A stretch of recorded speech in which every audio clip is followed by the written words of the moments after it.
ఇక ఐసీఎంఆర్ మరొక ముందడుగు వేసింది. ఏవైతే అరుదైన రక్త గ్రూపులు ఉంటాయో వాటి కోసం సెపరేట్‌గా ఒక పోర్టల్‌ని అందుబాటులోకి తీసుకొస్తుంది.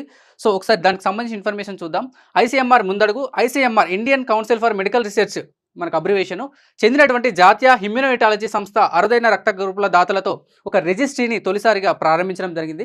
ఇంతకుముందు వరకు మనకు భారతదేశంలోనే ఎక్కడ కూడా ఈ యొక్క అరుదైన రక్త గ్రూపుల కోసం ఒక రిజిస్ట్రీ అనేది ఏమీ లేదు. సో, తొలిసారిగా ఈ యొక్క ఐసీఎంఆర్ ముందడుగు వేసి ఈ యొక్క రిజిస్ట్రీని ప్రారంభిస్తోంది. తలసేమియా, సికిల్ సెల్ వంటి వ్యాధులు ఉన్నటువంటి రోగులకు అవసరమైనటువంటి రక్తాన్ని తేలికగా గుర్తించేందుకు ఇది యూజ్ అవుతుంది.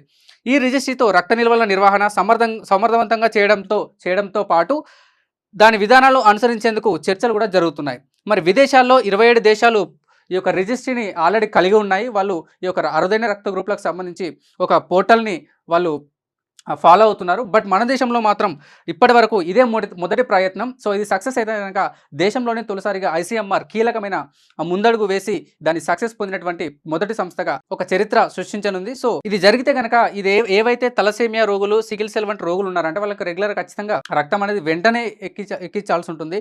సో, వాళ్ళకి ఈ యొక్క టైం అనేది వేస్ట్ కాకుండా తొందరగా రక్తాన్ని పోర్టల్‌లో చూసి ఈజీగా తీసుకొచ్చేటటువంటి అవకాశాలు కల్పిస్తది. సో, ఇది చాలా ఇంపార్టెంట్ న్యూసు.